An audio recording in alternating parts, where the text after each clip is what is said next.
Hey, welcome back to another episode of the High Ticket Woman. Debbie Cottle here. And today I have a special guest, Rory Paquette.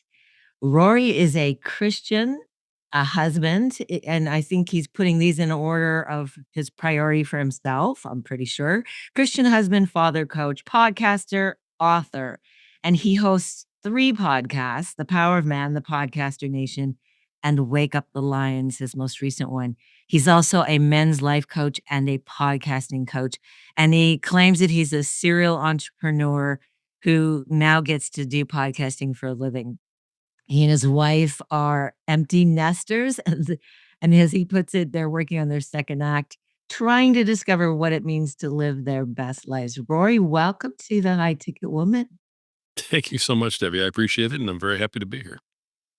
Awesome. Let's just dive in. You've built not one, but three distinct podcasts. So, what drew you to podcasting in the first place? And what need were you hoping to meet with the power of man? Wow. That's actually kind of all the same thing right there. What drew me to podcasting was what I was trying to accomplish with Power Man. So I went through a very rough time, and at one point was really, really low, and even questioning whether or not I was going to continue to be here and be part of this world.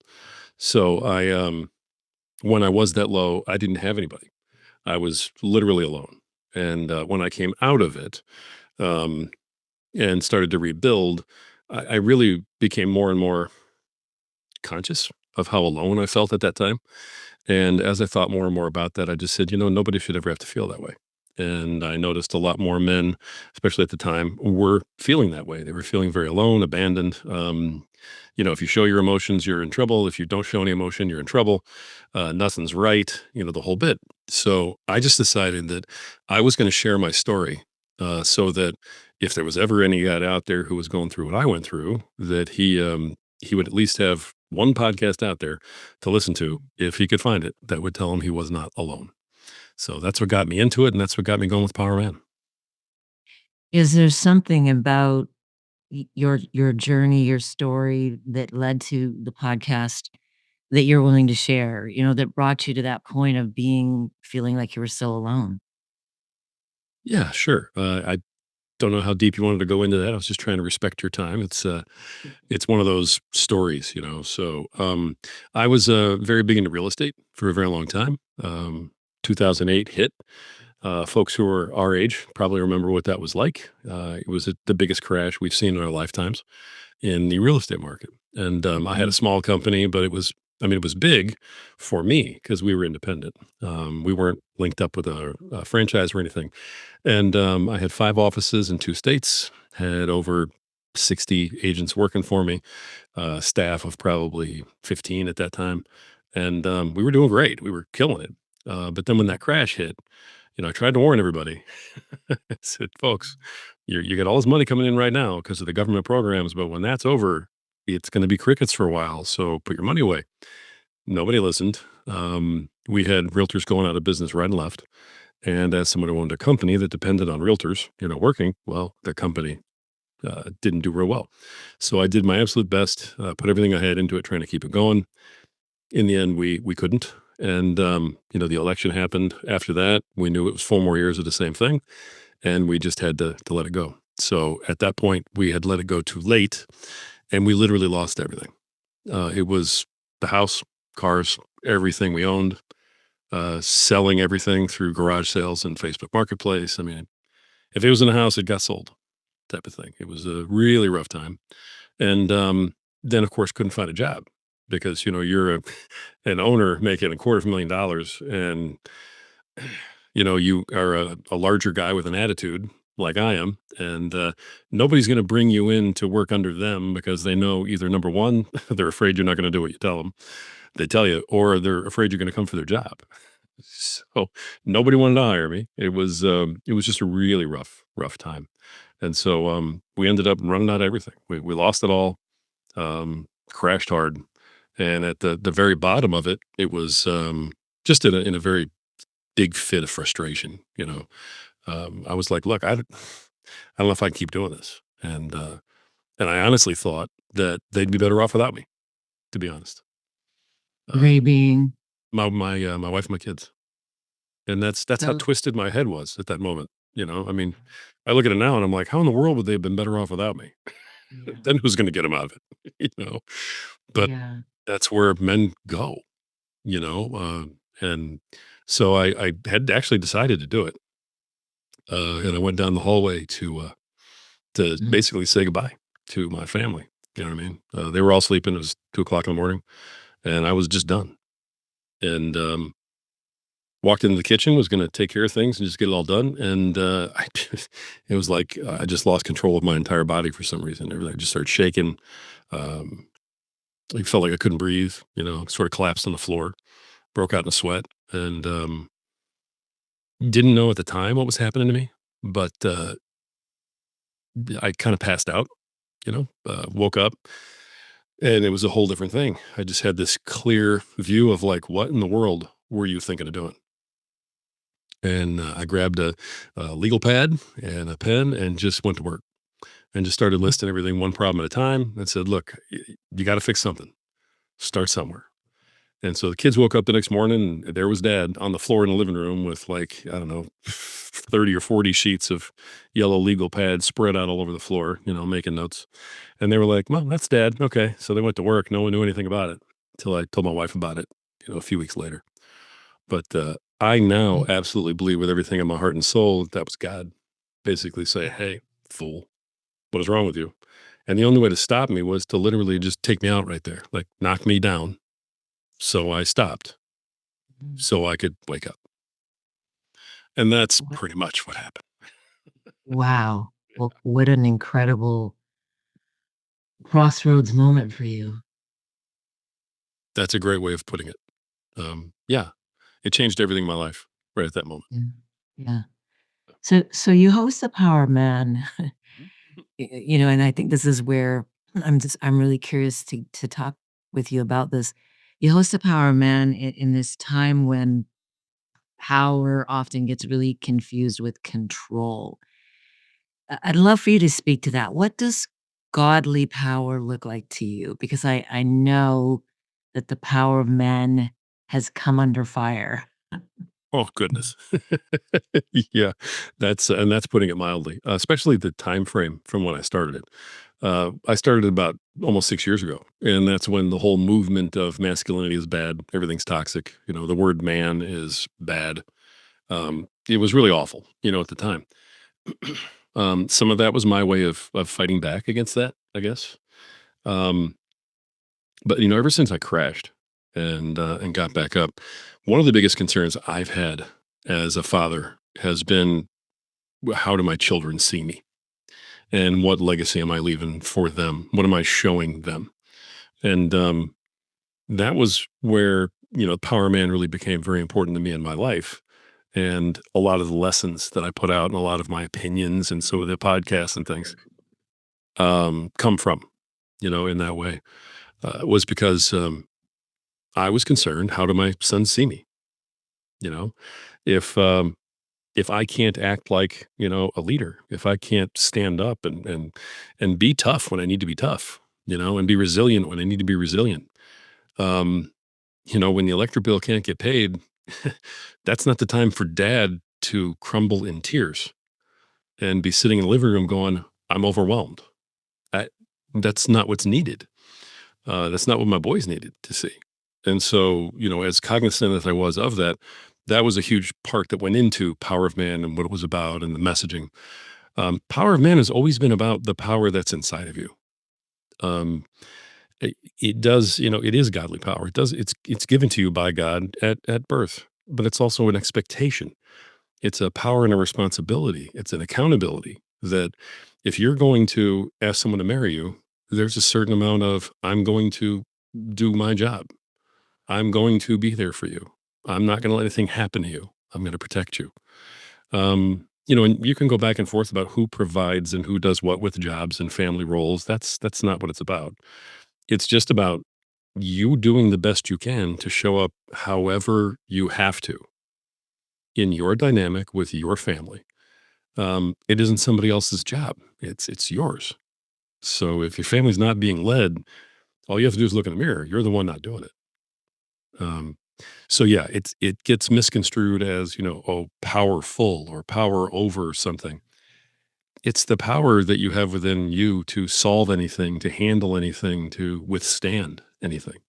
And very often when I'm talking to men in my groups and stuff, uh, the power that we're talking about is the power to withstand the beating that you're going to get by being out in the Mm, real world.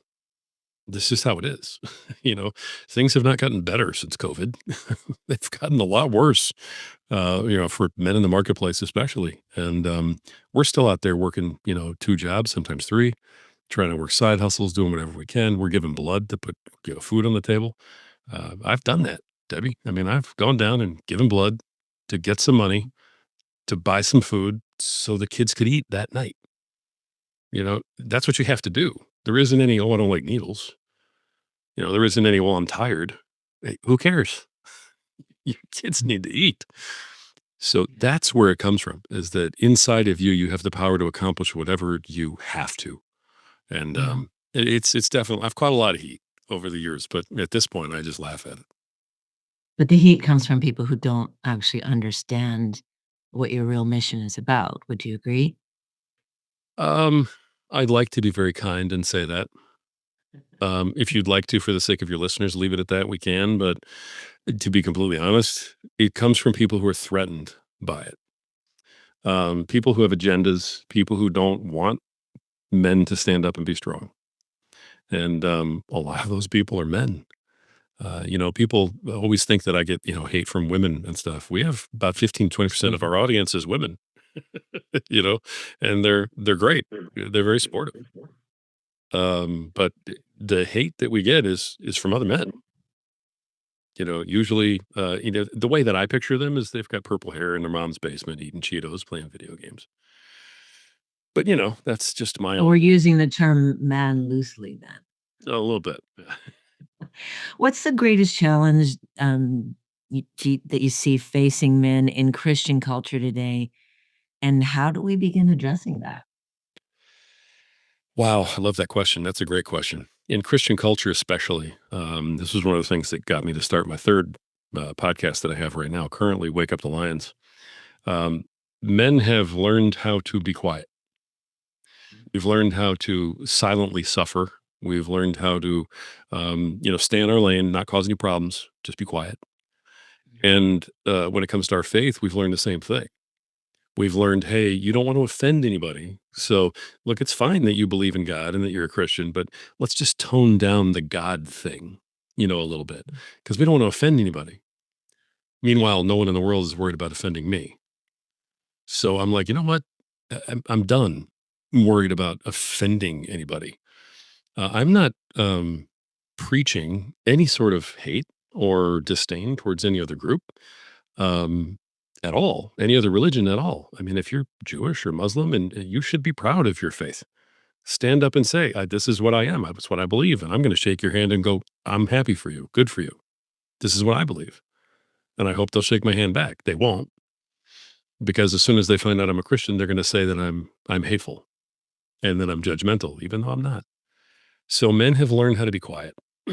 And at some point, we have to stand up and say, look, I don't care what you think of me. I don't care if you're going to censor me. I don't care if you're going to shadow ban me on social media. I don't care if I'm going to get canceled out in cancel culture. I'm a Christian. I'm proud of it. And this is what I believe. Live your life the way you want. Power to you. Bless you. Bye. But we've got to stand up. We've got to say something.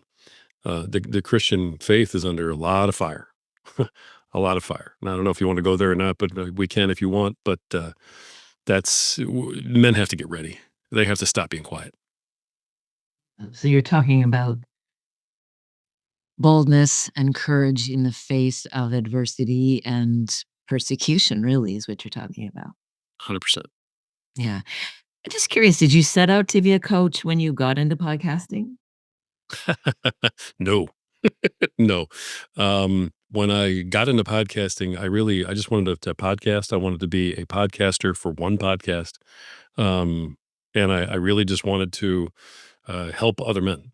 I got into coaching men quickly because I've been a coach my whole life. I've been a trainer, a mentor, speaker. I've just been that person. I've been the one at the front of the room my whole life, whether it was management, whatever it was. I've coached youth sports forever, so I naturally fall into that. Um, I guess that role, and I know how to learn from my own mistakes to help somebody else. Now I don't know how to do it to help myself. Mm. Unfortunately, I do not know how to learn from my own mistakes and save myself the beating. But I know how to take my mistakes and help somebody else not make the same mistakes, not get the same scars. So, it wasn't long after I started Power Man that I got into, the coaching that I do with the men that I do. But no, I was not part of the original plan. That's interesting that you say you don't learn from your own mistakes to apply to your own life. Why do you think that is? I, you know, I'm sure it goes back to this is probably a question for you. It's probably goes back to my childhood, having a father who, was either absent or beating the hell out of me. And, just not having any sort of sense of value. you know, I probably don't Mm. think somewhere deep down that I am worth um, protecting myself, or something. So that's been a big issue, for me throughout my life. But it's outside of getting very therapeutic and psychological. I'm not sure I can answer that question any better, Debbie. You're doing a great job, Rory. So so how did you end up coaching, becoming a men's life coach? um, I started a group for Power Man, and one of the first, and I really felt like I wanted to write a book, and so Was this when you say you formed a group, was you had a talking about great, like a Facebook group yeah, or okay. yeah, just started a Facebook group, and that was just to like have more conversation. It was sort of an extension of the podcast. It was, hey, you guys are all listening to the podcast. Let's, join this group. We can talk about stuff in the podcast. We can, share issues that we have. Maybe we can help each other. And so it started out being more of a community, that we were building. And in the middle of that, I really was like, hey, I'm dying to write a book. I had 3 or 4 things I wanted to write. I've been writing my whole life. And so I started doing that too. Um, the book ended up being a pretty decent success, actually. I mean, considering it was self-published, I've made quite a bit of money on that little thing. But it's called The 5% Diet, and it documented a big weight loss that I had. I mean, I was gigantic. I'm a big guy now, but I was like, these headphones wouldn't have fit on my head. It was really ugly. Um, The 5% loss? the 5% diet. Oh, the 5% diet. Okay. Mhm. Yep, and it's the number 5 and the percent sign, diet. So go check it out. It's an orange book. It's got my name. It's a great book. You guys will love it. It's an awesome story. Um, but yeah, so I was doing that, and I started coaching people online on losing weight on accident. I wasn't even trying it. I was documenting my weight loss for accountability, and so I had a bunch of people I used to know, a bunch of guys that I went to school with and stuff, and they were, this guy was over here doing a workout and challenging me. Hey, Rory, let's see what you got today, and that would be his story on Facebook. And then I'd be like, well, I guess I better go work out because I got to go answer Eric on Facebook now. So I would go work out and do that. And I end up kind of coaching these guys on how I'm losing my weight, and they all start following it. Well, I take that into the group and we do a quick challenge, and a bunch of guys lost a bunch of weight. And so I was like, well, I just helped these guys lose weight. There's other things I'm helping them with. So I started another program. Hey, let's talk about, you know, being a better, husband at home. We're going to have a 4-week course on just being a better husband. Now, I'm not trying to do marriage therapy. That's that's your bag. Okay, sitting down with the husband and the wife, you enjoy yourself. No thanks. But I can sit here and talk to the husbands about the dumb things they're doing that we all do and just say, guys, you got to look at this different. Um, and so I started, coaching that way. And honestly, it took off from there. I have a very strong veteran contingent that loves the content of the Power Man. They came into the group. I started getting to know a whole lot of veterans. A lot of those guys just wanted to work on their own leadership and and their own accountability. And it's not trying to work with anybody else. It's not, working with your wife or with your kids. It's just working on you and how do you move forward, you know? We're not dealing into, like, past hurts. We're going, "What are you gonna do tomorrow? And this is what you gotta do." So, it's been a lot of fun. And I imagine pretty rewarding too. In your experience with coaching men, what are some of the biggest blind spots that husbands have when it comes to emotional leadership in the home? Oof, blind spots of emotional leadership, goodness gracious. Um, there's a couple of tenets that I keep in the Power Man that we live by. The first one is that, the people who depend on you have to be more important to you than you are to you. Now I know that flies in the face of a lot of self-help and taking care of yourself and everything else. In no way, shape, or form am I saying don't go work out or don't eat right or don't take care of yourself. Mhm. What I am saying is that, if there's 4 people at the table and there's 3 pieces of chicken, you don't eat because you're the one who didn't provide the extra piece of chicken. It's not, well, dad has to go to work, so you kids split one. What's your job? You failed.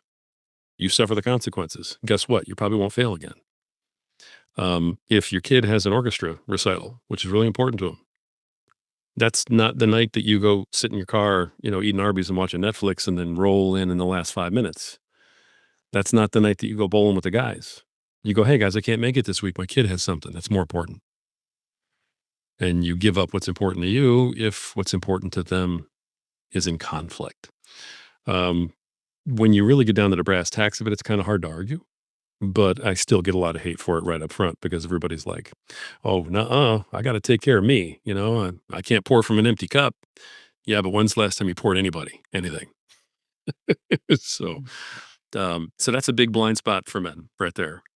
Yeah. What are the men who are responding to this saying no? Because I imagine since you do have a following and you do have men you're coaching, that I mean, this is clearly resonating with them. Mhm. Yeah, in terms of what they're saying, a lot of guys just never looked at it that way before. Mm. A lot of guys are like, "Hey, I thought this was, I'm supposed to take care of myself." I'm like, "You can take care of yourself. I'm not saying don't take care of yourself, but my goodness, if it's an either or, there isn't a decision to be made. If somebody has to sacrifice, you've got to take the sacrifice on." And that's just the one tenet. The other one that I think men really kind of fail at, if I can just follow up on the last question, is and one of the things that I preach really strongly is never let them see you weak. And what I mean by that is that, there's a saying that, my wife and my kids would rather see me die on my horse than see me fall off of it. They don't want to know that I'm worried about paying the electric bill.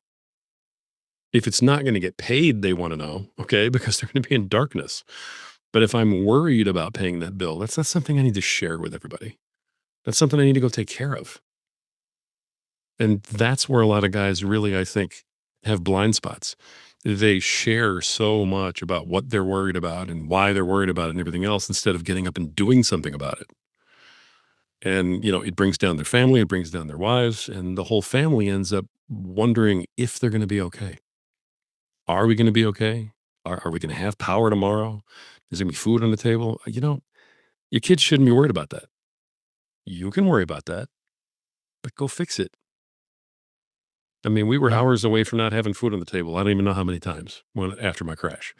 My kids didn't know that. All they knew is I came home with food. So I think that's a big, big, big blind spot for men is they let everybody know that they're overwhelmed and they're worried. It- Yeah. And it doesn't serve anybody. Yeah. When I work with couples, I see a lot of passive men now and a lot of dominant women. And I don't think the passivity in men is malicious, but a lot of times it looks like they're just disengaged. What do you think causes this and how can men break out of that? Well, it's a great question. I think there's a lot of things that can cause it. I mean, it can be the way you're raised. It can be really poor male role models, which so Mhm. many people have had. Um, it also you know, society has been ferocious the last 5 years. And if Mhm. you're a man in this society for the last 5 years, I mean, if you stood up and even took pride in your work, you got just destroyed for, being prideful. I mean, it's insane what has gone on. The attack on men, on feeling like a man and acting like a man, on taking responsibility. It's been just crazy. We've had 5 years of, you know, everybody owes me something. And why can't I just get this from the government, or why can't I get this from, my job? And everybody thinks everybody else owes them. And the idea that you have to go out and work for something has kind of disappeared. It's making a comeback, but it skipped a few folks. And so I think there's a lot of folks in that 20 to 30 range, probably, that maybe 20 to 35, that just sort of got on the bandwagon of everything's going to be handed to me and life's going to be easy. And when it's not, they don't know what to do except retreat. So, I think men need to come to grips with what's really going on. It sounds like you really see this as a crisis that, we're headed to something really serious if this doesn't change, with men. I have actually said those words. I don't know if you're quoting that or not, but I have said those words. I had a whole podcast that I dedicated to that not too long ago, and that was the title of it, "The Young Men Crisis." The what I've seen, and what kind of led to my third podcast too, "Wake Up to Lions," is there's a group of young men right now that have had enough. They're, the 20 somethings, the younger 20 somethings. They are steadfast in their religion. They believe in God. They don't care who knows it. They're tired of watching, everyone they care about get trampled. They're tired of being put down. They're tired of being taken advantage of, and they're tired of being told that they're no good by people who are in fact no good. So it's a big, big, big movement of young men coming. And, I refer to them all the time on my platforms as the young lions, and they are coming. And the problem right now is that the young lions, who are going to solve this crisis, they need some leaders, and they need a leader to step up. They need one of the old lions to stand up and go, "This is what we're going to do. This is where we're going to go. This is how we're going to accomplish this." And there aren't too many of those standing up right now. There really aren't. The older generation is silent.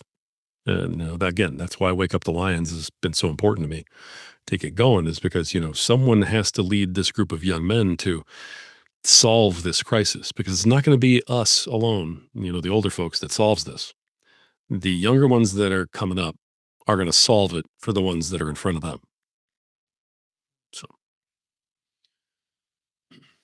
Yeah, we have this need for leadership, and we look around, and there there just there's a lack of really good examples of leadership, is what you're really saying. there is, yeah, absolutely. There's a leadership crisis in our country too, Yeah. which Yeah. really led to the young man crisis.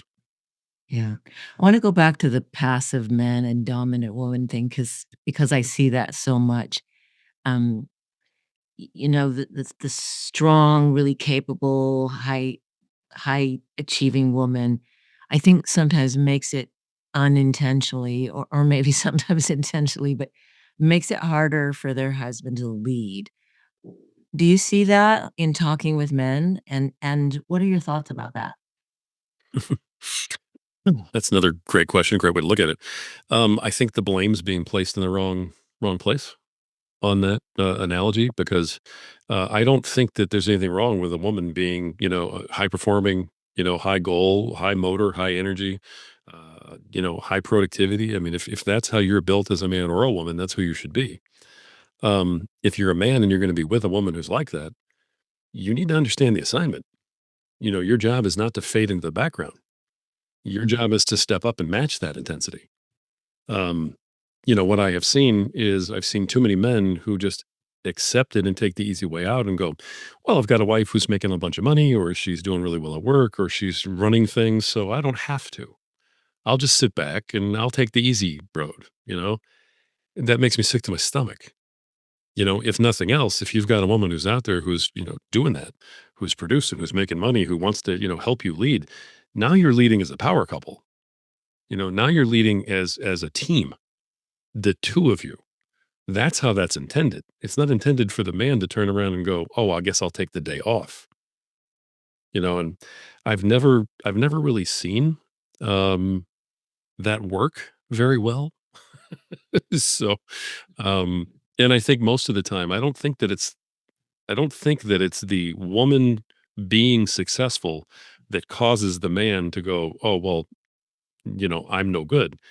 It's the man making the decision to just say, "Well, she's got this, so I'll sit back." Somewhere along the Using it as an excuse to just, underachieve or underperform as a husband. Absolutely. Yep. Yeah. Well, she's got this, so I don't need to. I can Mhm. take it easy. That makes me sick. And I remember hearing a story about somebody who did that. I mean, they had like a horse farm or something, and yeah, like the husband just didn't really step up, and she didn't even want to lead, but she ended up having to. So I think that that's another story where a lot of women who are leading and are in very powerful positions in their family, I don't know that they necessarily want to be there alone. They may want to be part of leadership, but I don't think they want to be all by themselves leading. I think they would be very happy if their husbands stepped up and helped them lead at the very least. And I think very Mhm. often they would also, and I'll probably get heat for this, but I think very often they would prefer it if their husbands would just lead so that they could concentrate on their Mhm. work and do what they've got to do. And it's okay if you lead. I'm not going to be hurt. I'm secure in what I'm doing. You're the one sitting on the couch. So Yeah. anyway, The really, I think obvious message that you're really sending out here, you're really sort of, if I can say it this way, you're unapologetically bold about calling men to raise their expectations for themselves. very well said. Yeah. Can I use that? I might have to borrow that if that's okay. So what would you say to the men then who, and I'm speaking specifically to husbands here, in this question, but what would you say to the man who already feels like he's failed in his marriage and he doesn't know how to regain his wife's trust or respect? He's underperformed, he's underwhelming in his efforts as a husband, and it feels like it's too late. Sure. I would say that, whether it's too late or not, the ship has sailed. And the Mm, only thing that matters right now is the root cause. And at the root of your wife not respecting you, or your children not respecting you, or you not doing well, or you not being the man you should be, is you and choices mm, you've made. And so look, you can't even think about saving your marriage. You can't think about reconnecting with your kids until you own what you've done to mm, you. You have to earn your own respect back. So I would say to that man, first of all, get up, get to the gym, quit eating and drinking what you're eating and drinking. If your job's not doing it for you, go get another one or go get an additional one.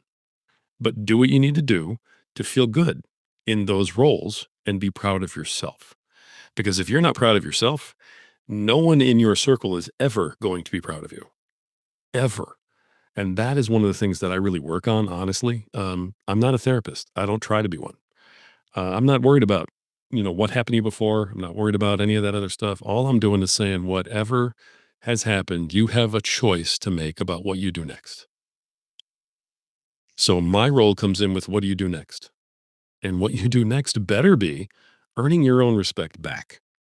And I am very unapologetic about all of that. and We're unattaching your respect to what anybody else says or does to you. 100%. Because, Mm, your value isn't whether or not your wife respects you.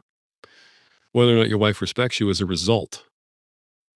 It's the consequence of mhm, the actions you took because you didn't respect yourself. And so the blame gets put everywhere. We get beaten down really bad. And so I don't discount what we all go through as men in this world. And I appreciate you, letting me kind of wax about that. But um it's not easy to be a husband and a father in today's world. It's really not. Um, there's really no book saying just do this and everything will work out. Because even when you think you're doing the right thing, it still can blow up in your face. But if it blows up in your face, it's your job to try something else and keep going. We don't get the option of quitting and not showing up. We have to keep going. So I'm just curious, what has coaching revealed to you about your own journey and your own blind spots? That's really funny. I, um, I don't get off a single coaching call without, noticing something else about myself. There isn't a single time that I get off a coaching call with one of my guys, and there isn't something that has, gone off in my head or my heart or my soul, and I've gone, "Yeah, you could probably get a little better at that too." Or, "You know what? I remember when that was really horrible." And maybe I give myself a pat on the back because, hey, you learned it. And I'm glad I get to teach somebody else. And maybe they don't have to go through everything I went through to learn how to cope. So, particular blind spots, I'm not sure I can get into that, but there's always something. I'll tell you that. There's always something to learn from Oh every yeah. experience. Oh yeah. I just sort of you do so much coaching with men about their role and stepping up into this God-given leadership that they're not not performing in. How do you personally balance out your own strength as a man and your own leadership with uh, let's see how to put it. What maybe let me rephrase this question. I think sometimes we as women we can send really mixed messages to men about be strong, but be sensitive, be dominant, be a leader, but be tender. How do you personally balance those qualities in your own marriage? The default is you when in default lead. When in doubt lead.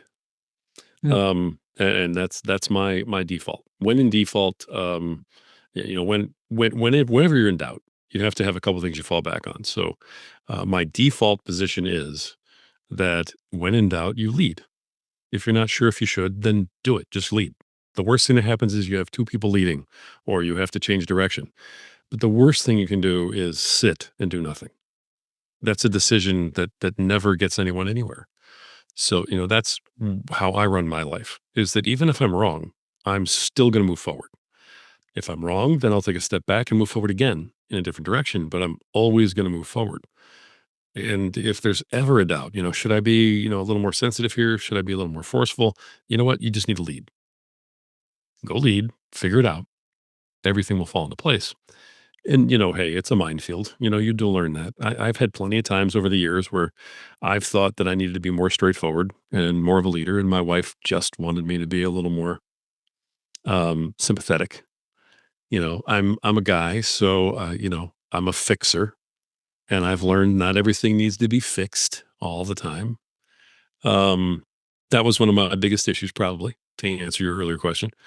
And so, I've learned that, like with certain aspects of my kids, there's times when I need to step up and push them. It's like coaching, you know. Both my boys were very different to coach in all their sports. One needed to be pushed at certain times and not at others. One needed to be talked to like, in regular conversation, just very casually because he was already going 1,000 miles an hour in his own head. So I ended up having to kind of pull him down. You learn how to coach. And I think that that's how I approach my own life is I'm always looking at it like I'm coaching, these people, myself, my team. How do I get the best out of everybody? And how do I get the best out of myself as a coach? So maybe that's the best way to answer that question. You're a coach to men, you're a life coach to men, but you're also a podcast coach. Just out of curiosity, do you is that a balance of men and women who are getting coaching from you as a podcaster? Oh yeah, I have a very good mix of men and women both that are uh, that I coach through podcasting. In terms of the life coaching stuff, I only do that with men. Do you find that coaching women is different than coaching men? 100%. Absolutely 100%. And I And can you learned that through experience, obviously. no, I have, but I knew Okay, that well, going in. yeah, you knew that going in, but some lessons are only learned experientially. But, True. I'm s I'm True. just curious, these oh, sorry, go ahead. I just true. That was it. That was it. That was the whole answer. True. Do you see any overlap between your roles as a coach and a podcaster, or do you approach them differently? D Great question. I think all of my roles overlap somewhere along the way. Mm, I coach folks in podcasting, and we end up talking about where they wanna go. You can't really coach somebody on their podcast if you don't talk to them about what are your hopes and your dreams for your podcast? What's your purpose for your whole business and where does your podcast fit into it? That type of thing. And so when you start having those conversations, then you end up really overlapping, the different roles with, okay, well, if this is what they're trying to accomplish with their life, then what else needs to fall into place? How does the podcast have to interact with that? So on and so forth. People who just sit there and say, hey, we're just going to work on the nuts and bolts of the podcast, that's great, but you're never going to be a successful podcaster if you weren't using the podcast correctly for how you need the podcast to fit into your life, your business plan, your hopes, your dreams. I have a guy that I coach. His name's Ryan. He's a great, great kid. Um, and he's become a very good podcaster at this point, from brand new to very good. But he doesn't even really want to be a podcaster. He wants to be a public speaker. So the podcast is the journey for him because he wants to be a public speaker, but he was afraid of speaking. So he's gotten so much better at organizing his thoughts and putting his message out and speaking the way he does. Um, he's come so far because he gets to do it in a safe space right here on a podcast. He's at the point now where he's ready. He's ready to stand in front of a room of 50 to 100 people and get his message out. And he's going to be a very, very good public speaker when he's done. And I'm incredibly proud of the work he's done. But he uses his podcast as an audition tape also.